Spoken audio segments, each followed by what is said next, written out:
Welcome into the Illini Inquirer Podcast. It's Jeremy Werner, Joey Wagner, getting you ready for Illinois to turn the page from a disappointing 34-23 loss at Kansas. Oh, and then you get to number 7 Penn State. So not exactly a great break in the schedule for Illinois. It looks to probably make some changes, and we'll talk about that here on the podcast. We're also going to catch up with Tyler Donahue of our Great Lions 24/7 site. Gives you a great breakdown of Penn State, including its really impressive so far 5-star quarterback Drew Aller. But Joey Wagner, just give me the vibes are a little bit different this week. Even after a close call against Toledo, you're still 1-0, but uncompetitive for 3 quarters against Kansas certainly has given off some negative vibes around a line item the last week or so. Yeah, people are frustrated. I get it. That was not an inspiring game against Kansas. The way the defense looked, the way the offense started, I think there were flashes of the offense and of the defense in that second half. But Brett Bielema has talked about it. The players have talked about it. The coaches have talked about it. You can't dig yourself into that hole. Whether you want to point the fingers at the defense, which against Kansas is a fair thing to say. They get a lot of stops, but the offense also punted on its first 4 attempts. So we talked, it felt like last year, Jeremy, we talked so much about complementary football, and I just haven't seen that through the first 2 games. Offense has been struggling to sustain. So there's a lot of frustration, maybe some alarms some fans are sounding. I think there are alarming trends. I don't know that and we'll get into this later. I don't know that I'm going to sound the alarms after 2 games. That seems much, much, much too early.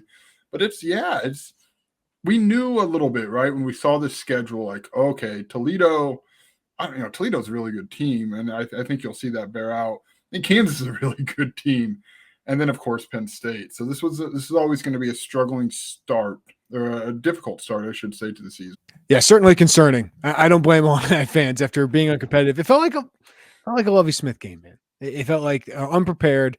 The game plan didn't work. I'll give kudos to staff for some halftime adjustments. First 2 games, they've done that well. I think this week, certainly they need a better game plan from the start and better execution from the players from the start. So it's now up to Illinois to prove itself, and we'll get into some reasons for optimism. I think we got to share some of those. But, Joey, let's start with 5 questions to kind of preview and discuss this week. And my first one is, Matthew Bailey is back. I'm always nervous about foot injuries. I've always been skeptical of his time frame for return. We saw a picture of him practicing. What kind of impact do you expect from Matthew Bailey? How much do you expect him to play, and what impact do you think he can make if he's fully healthy? I think he's going to play more maybe than I would have thought 2 weeks ago. Like, this has been the targeted date for Matthew Bailey, basically since Brett Bielema stood up there at his press conference before Toledo. But you and I both know, and Brett Bielema said that Matthew Bailey, we don't know in which capacity or how much, but he's been out there practicing before this week. Is that full contact? I don't know. And we don't get to see those things. But I think that's different to me than if he got cleared last Saturday and it was thrown out into practice on Tuesday when they began. So how much? I don't know. Because Clayton Bush has been okay. I mean, right, I don't think he's a holdup to put Matthew Bailey in the lineup. I know we had talked about that before. Like, well, what if the safeties are playing really well? What do you do? I don't think that this is some unchangeable defensive secondary. Obviously, the numbers bear that out. But I think he can make an impact. Matthew Bailey was good last year. He's a good football player. He's a guy who knows the system very well. We hear about consistency and dependability, and I feel like he embodies those things. So that gives you a leg up. That gives you a chance to go in there and to kind of carve out a spot in the rotation. Will he start? I don't know. Will he play half the snaps? I don't know. We'll see. We'll talk to Brett Bielema. We're filming this recording this, both, I guess. On a Wednesday. We'll talk to Brett Bielema Thursday. I think it's worth asking. It's necessary to ask, is he on any sort of play count? Is there a management you've got to have with him? And if that answer is no, I think is he hurting you? If not, then you go out there as long as he physically can. But I do think it's a meaningful addition to this secondary and a needed one. Yeah, my expectation, Joey, would be rotation. Like, he's in the rotation. Maybe he starts. And that's a word they've thrown around. Yes. That would kind of be my expectation, because I don't know if it'd be fair to Matt. I don't know if it's fair to his recovery. Though if he's cleared, and it sounds like he was probably cleared to play last week if they really wanted to rush it, but they're not going to rush it.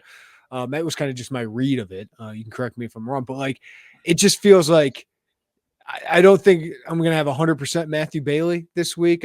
He's got some rust to knock off, and he's going against Penn State, but you could certainly use him. You could certainly use 80% of Matthew Bailey right now, because I agree with you. I think Clayton Bush has been solid. Hasn't made any big plays. Hasn't given up big plays.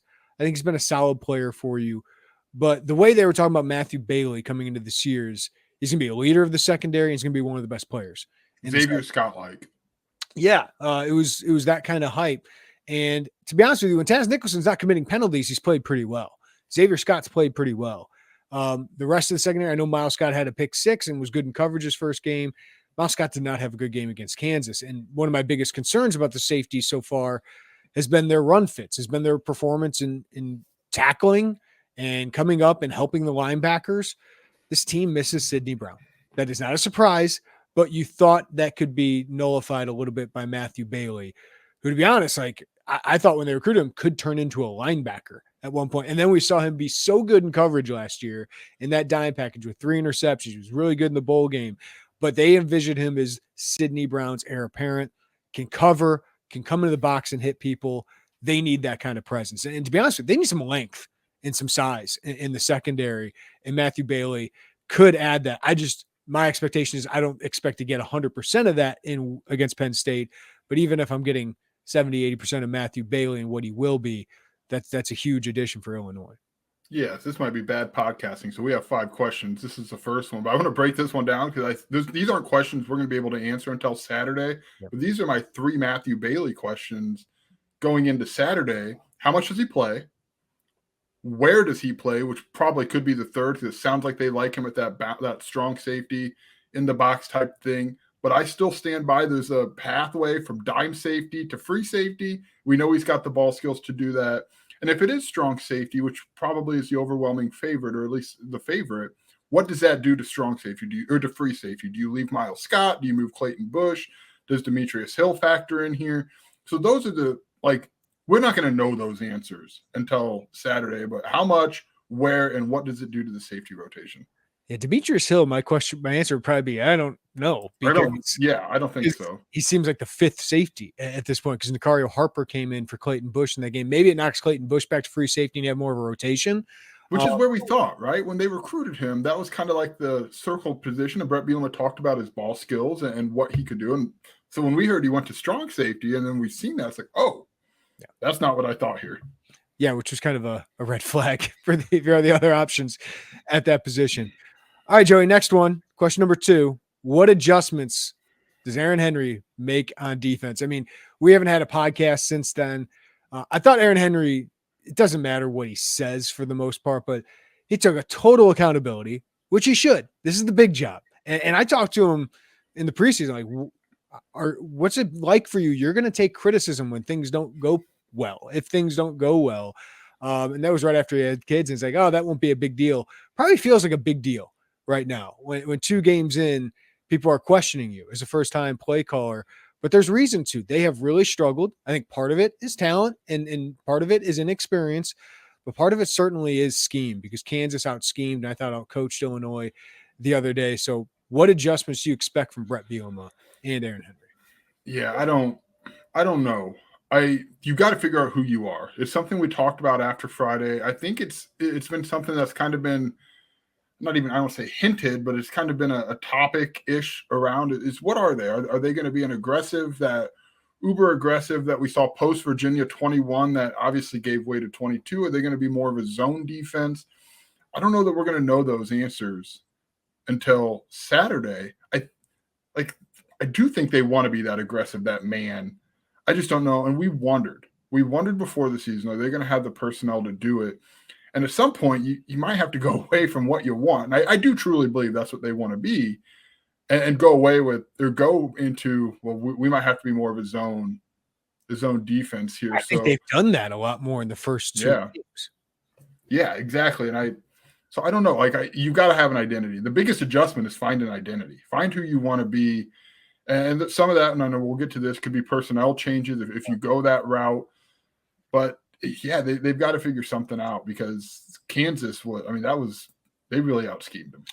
Yeah, Jay Lehman was on the pod earlier this week, and he said, ramp up the pressure. And I'll side with Jay. Like I would side and err on the side of aggression. And if you get beaten one-on-one coverage, it happens. But I'd rather try to dictate and frustrate and put quarterbacks under duress.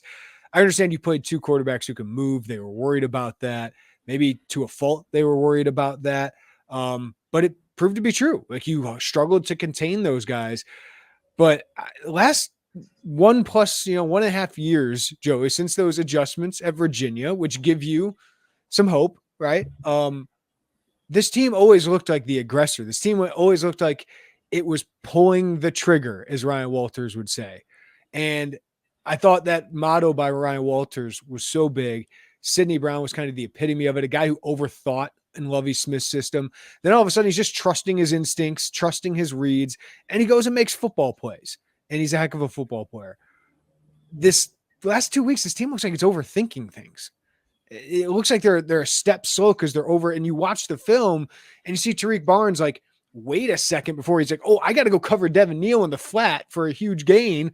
And that's, that second of thinking just really, really hurts them. And, the outside linebackers seem to be overthinking things. Like we haven't seen those guys play well yet. So Johnny Newton, the first game, felt like he was overthinking, like just go be Johnny Newton and wreak havoc. Like I think Aaron Henry's got to get back to that. Brett Bielema made the comment on Monday, maybe we need to simplify things. And I think that's right.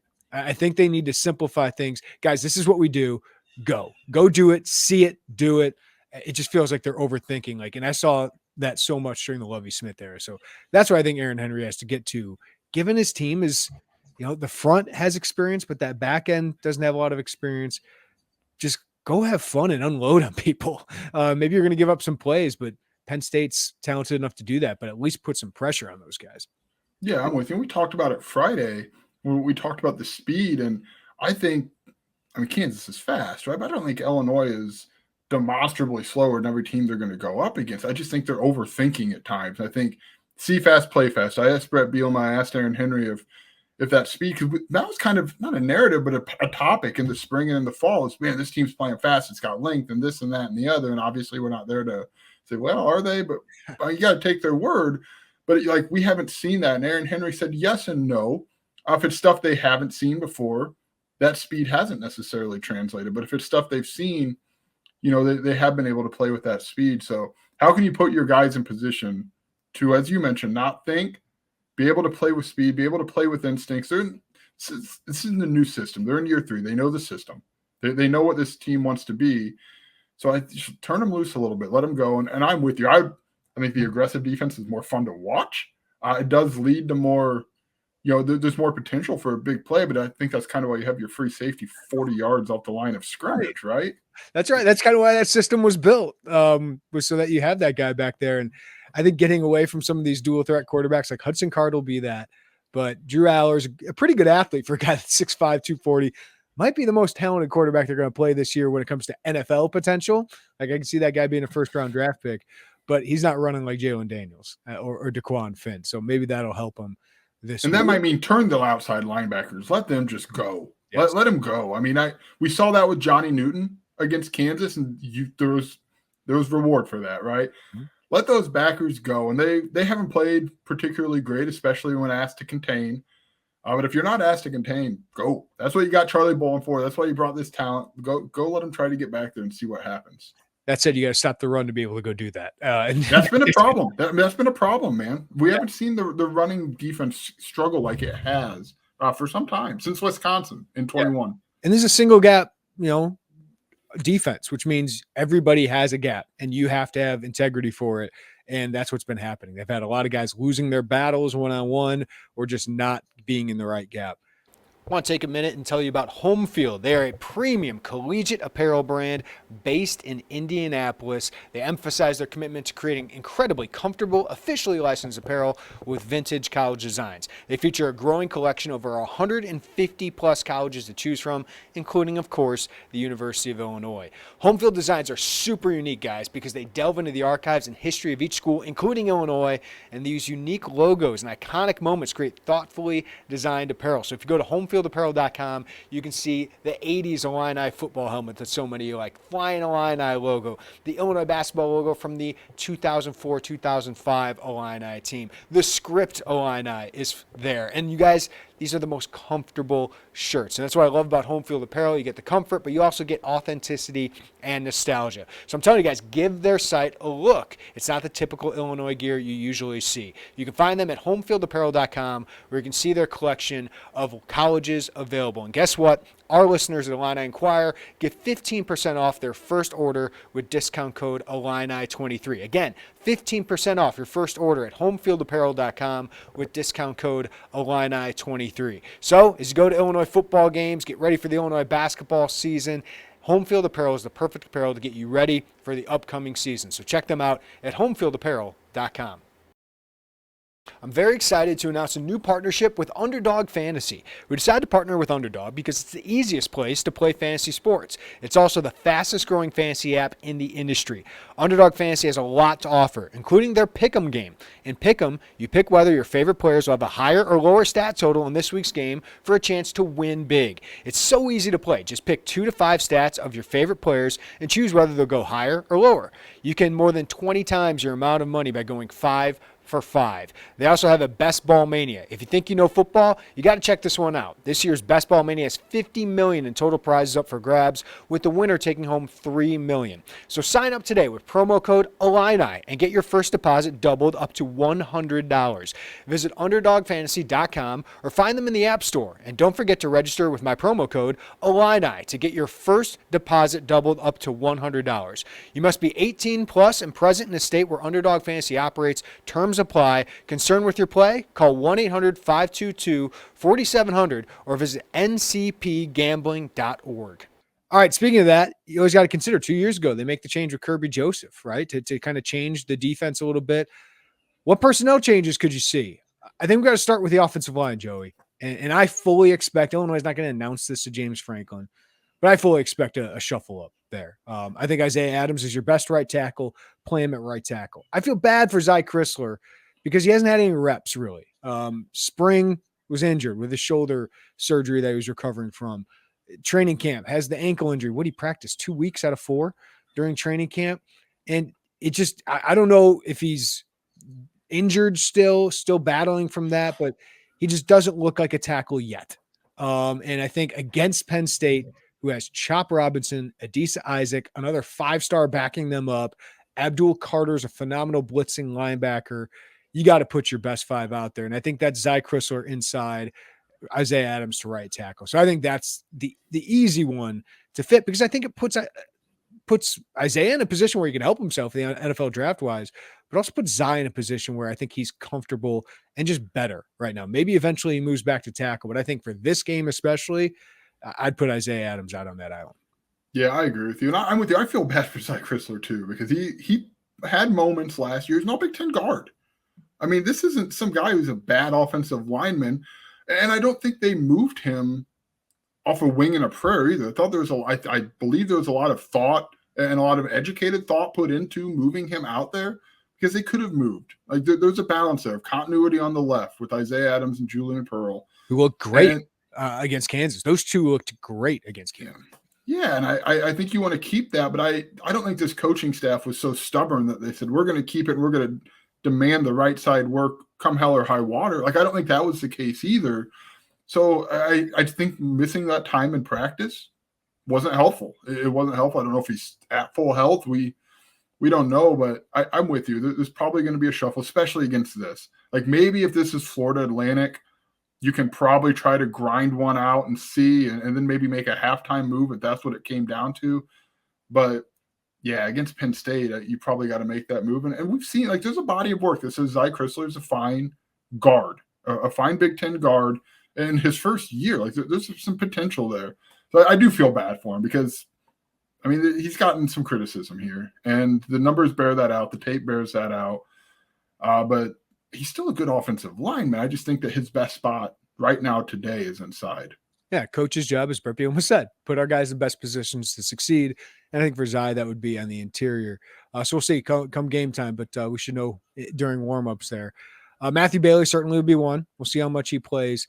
Any others, Joey? I got a couple of names I could potentially throw in there, but I'll open up the floor to you. I'll throw one and then see if you got a different one or the same. I think we're going to see more Griffin Moore. I think what he added to that passing offense, Barry Lunny has been a fan of him. He adds that dynamic to be a pass catcher like that in a game that, let's be honest, like you're going to have to score points, right? You're not going to beat Penn State. This isn't going to be a 12-9 game or whatever the case. Like, you can score some points here. I think he showed enough against Kansas and his ability to make some plays down the field. I think you'll probably see more 2 tight end sets. I think they're getting more comfortable with him as a run blocker, which matters. I mean, you can't just go catch passes. You've got to be able to block. I think they're getting more comfortable with him there. Yeah, and I want to mention, sorry to interrupt. No, go ahead. I mentioned against Kansas, you can't be a tendency shower. Remember 2 years ago, Illinois is rotating the receivers who block and the receivers who catch. Griffin Moore played 25 snaps against Kansas. 20 of them were passing downs. So teams are going to know, like, he's got to be better as a blocker. It's why Daniel Barker, but you wanted him to get better as a blocker so that teams don't know, like, you're not flashing signal when you come on the field of what the tendency is going to be. So that's going to be important for him. Yeah, and I'll let you go with the next one. I think we both have the same name. I got two. I got a redshirt freshman and a freshman. I've got then the redshirt freshman, certainly the same one. Go for it. James Kurtz, a linebacker. Talk about pulling the trigger. I'm not worried about that guy pulling the trigger. Maybe he makes a mistake, but make it big. Like, I forgot. Is that? Yeah, it was Any Given Sunday. Tony D'Amato. You don't watch movies, Joey, but he said, if you make a mistake, make it big. I don't give a bleep. Like, he just wants you to play fast, hard. James Kurtz does that. And Dylan Rosek's had some good moments, but he's had some not so great moments. Freak Barnes the same. Ryan Mead obviously struggled when he got in there last week. Maybe Kenenna Odeluga is a guy you get more in there. He still seems to be more the blitzer than anything, more than the 3-down linebacker. But I just wonder if Kurtz gets a few snaps. I'm not going to say Rosiak is benched or Odeluga is benched, but I just wonder if Kurtz gets a couple snaps. And then my freshman is Malik Elzy. I thought we'd see more of him. And I understand why. You trust Casey Washington, you trust Pat Bryant. They got to get more separation. We could talk about pass blocking. Wide receivers have to get open down the field. And outside of Isaiah Williams, it's been a struggle for those guys to do that. Pat Bryant had a good first game, but man, against Kansas, who has an okay secondary, they were not able to get open. We got to prepare this better, because I asked George McDonald about Malik Elzy, and some of it, let's be honest, like every time you ask about the 4-star, right? Like you've got to kind of pick and choose your spots. But he did mention, hey, week 3 is a week. You get a road game, you get a home game. You're 3 weeks into school, and the world starts to slow down for you a little bit. Kanari Wilcher would be in that same mold. Now, I don't think that's like a green light for Malik Elzy to play every snap and be targeted 12 times. Correct. But I think he's a guy that you kind of let him get his feet wet against Toledo. I would have personally liked to see him a little bit more against Kansas. I don't know what this is going to look like stat-wise. It might be 12 snaps. It might be 15 snaps. I don't know. But you want to just let them kind of breathe a little bit. He's played 2 games. I don't think he's going to redshirt. So I think it's go for it and get him a little bit more comfortable. Maybe this is that game where you put him. It's a tough opponent. It's a tough opponent, but the goal is to let some things slow down for some of these freshmen. And like, it can be a lot. Malik Elzy wasn't here in the summer, or in the spring rather. It can be an awful lot to come in and wear all of this and the responsibilities of this and that and school, and been one on the home, been one at home on the road. I'll be curious to see if his snap count goes up this week. Yeah, and it's a reason the schedule is tough for this team, because this is a perfect FAU game, right? Like, this is where you would love to see Florida Atlantic on your schedule. Yeah, and it's where you like to work in guys like a Zach Toby or Sabor Kareem, because I do think they need some more length at corner. Tyler Strain battles. I think Taz, again, just cut out the penalties, and I think he'd be having a good year so far. But, you could use some more length, but throwing those guys out against Penn State, it's really hard to do. And then all of a sudden in 2 weeks, you got Purdue on the road. Like, those are tough environments to put freshmen in. So that's where you do like the FCS game, or you do like a more winnable opponent, maybe than even Florida Atlantic, Joey, like, because that's not going to be the easiest game in the world. So that's where the non-conference schedule being so tough really, really hurts. All right. So any other personnel changes? I think we covered out. Like, again, I think Toby or somebody like that at corner, you'd like to get a rotation going a little bit more with there, but that's about all I'd have. Yeah, I've about given up on the hey, more running backs thing until I see it because we just haven't seen it, right? Yeah. All right, next one. Question number 4. What has to happen for Illinois to have a chance to pull off the Penn State upset? You've got to not dig a huge hole. You've got to be able to make sure you can run the ball. And Bart Miller said today, like, hey, we ran the ball okay. We were just down. And the down, he said, that wasn't Bart saying the defense. It was him saying, hey, we didn't sustain anything for 4 drives, and that's on us as an offensive line. So you've got to be able to not fall in that big hole. You've got to start fast, be able to make sure that running game is a part of the operation, because if you're just every defense wants to see a guaranteed passing down, right? That stud defensive front of Penn State would love to know that Luke Altmaier is going to drop back every play or 3 or 4 plays or whatever the case may be. So you got to be able to do that, and you got to get some turnovers, man. You got to put Drew Aller, a freshman and exceptionally talented redshirt freshman. Is that right? He's sophomore, true sophomore. Yeah, but I don't think he's had a turnover his entire time as a quarterback. Yeah, it might be tough sledding to ask for a couple turnovers from him, but you've got to do that. I think you got to be able to be more balanced offensively and not be fighting from such a large deficit. I agree with you. First half has to be far better for Barry Lundy in this offense. Great opening drive of the season, but other than that, it's been a mess. Great end of the drive against Kansas, but 14 points, 49 total plays in the first half, and that's not all the clock rule. Illinois has 22 minutes of time of possession in the first halves. I mean, think of a full game. 22 minutes of time of possession is awful. They've been much better in the second half, got 32 points in the second half, 69 plays, 27 minutes time of possession, but both defense and offense, you got to bring it from the start.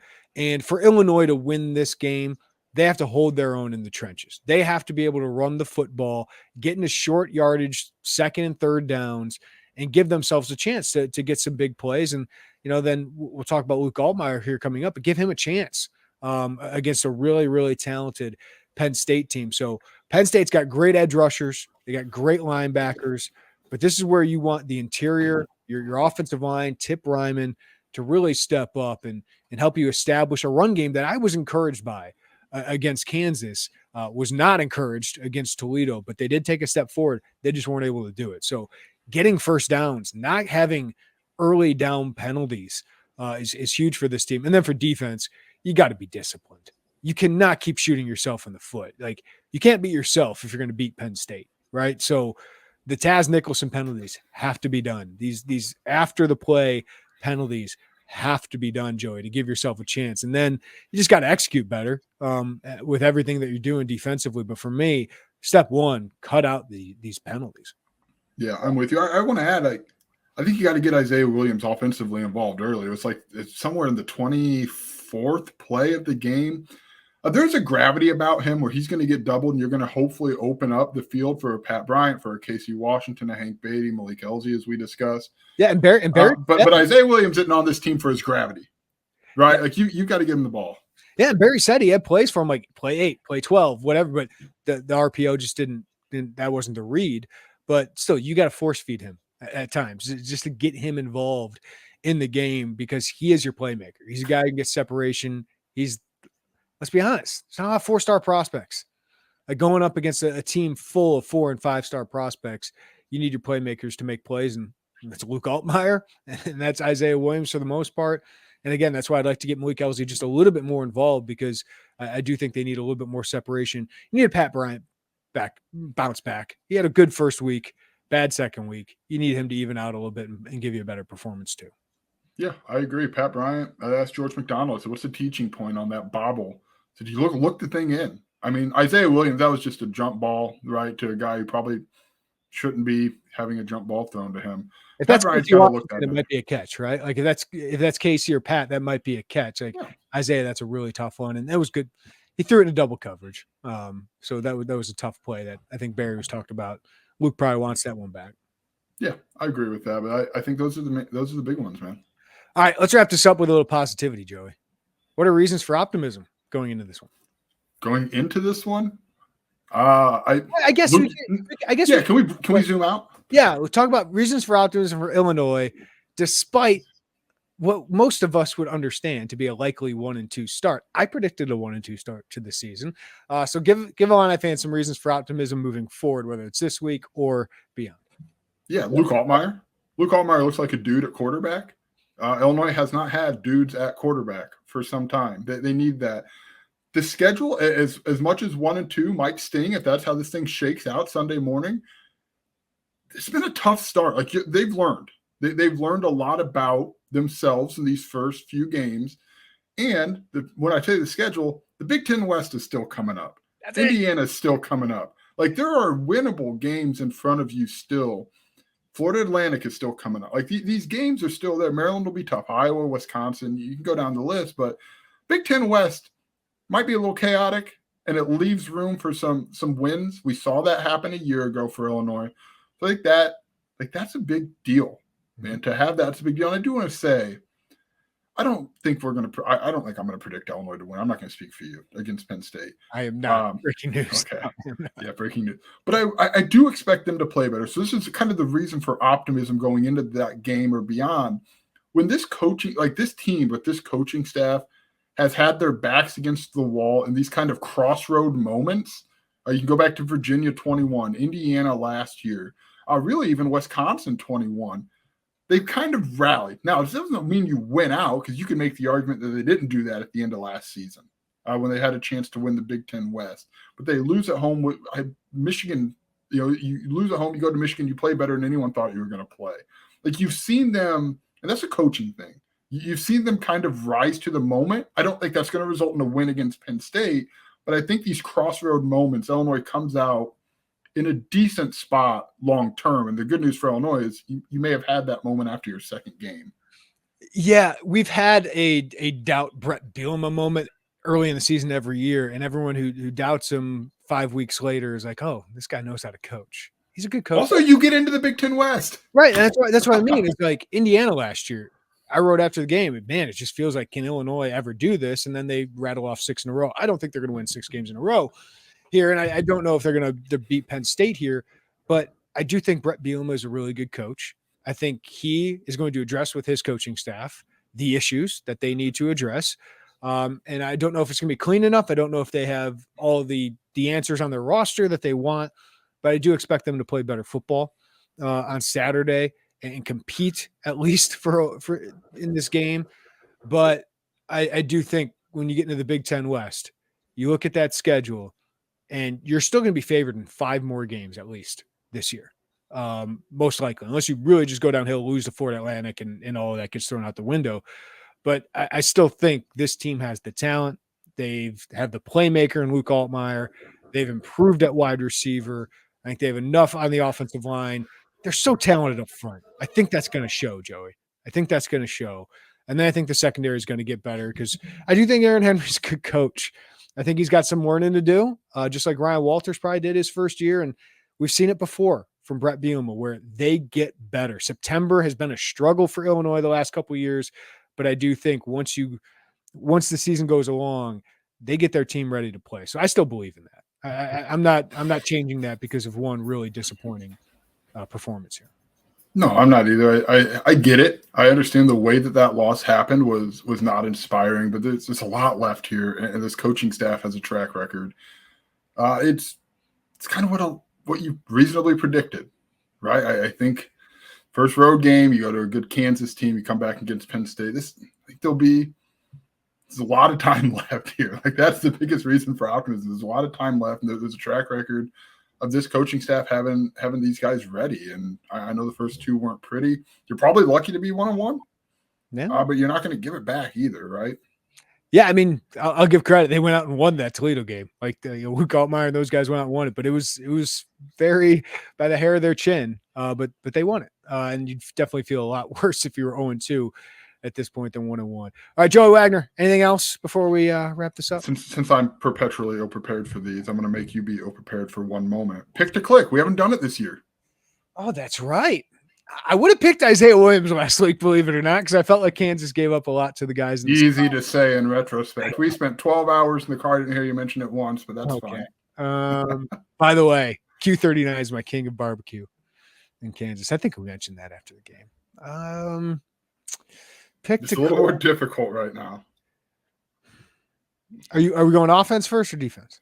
Let's go offense. As you could tell, I am very unprepared right now. Can I go Isaiah Adams? How do we do that with an offensive lineman? I mean, pressure is allowed, right? That would probably be the best. Under 2, is that a win for me? If it's under 2, yes, dude, you'd be a win if you were under like 4 against this Penn State front. Give me Isaiah Adams starting at right tackle. My pick to click. I will take bounce back Pat Bryant. I like it. I think that works. Defense. I mean, can I just build off last week? Like, this feels like an FU game from Johnny Newton, right? Like, you bounce back against Kansas, but he's kind of somehow been a little overlooked here or there or everywhere. And he feeds off, even like, I say he's been overlooked. In his eyes, he's been overlooked because he feeds off.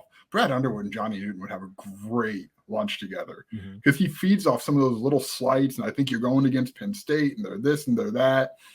I think he would be my guy. Bold pick, taking the best player on the team, but I'll accept it. Oh, like you were going to take Isaiah Williams last week. That's right. I mean, we should just take Luke Altmaier the way he's playing. I want to say Gabe Backus or Seth Coleman, but boy, they got Olu Fashanu they're going up against, and that guy, he's built different.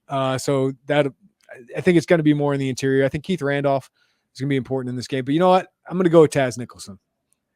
Drew Aller's going to air it out. If I'm preparing, I'm probably going a little bit more man-to-man just so I can pressure Drew Aller in the pocket.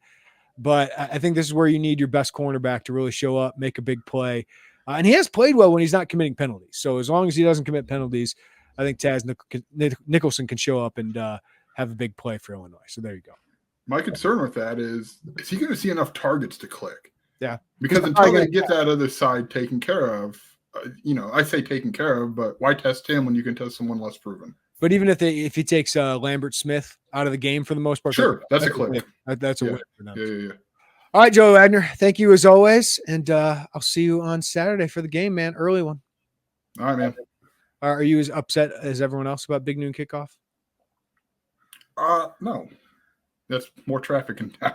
I don't know. No, I don't care, man. It would have been cool. I think where this program has. I know people are down on it right now, but I think this program deserves some sort of pregame, right? Like there was thought last year, like, oh, could it be this game? I don't remember which game it was, but it's like, could it be? Was it Purdue? Maybe I don't remember.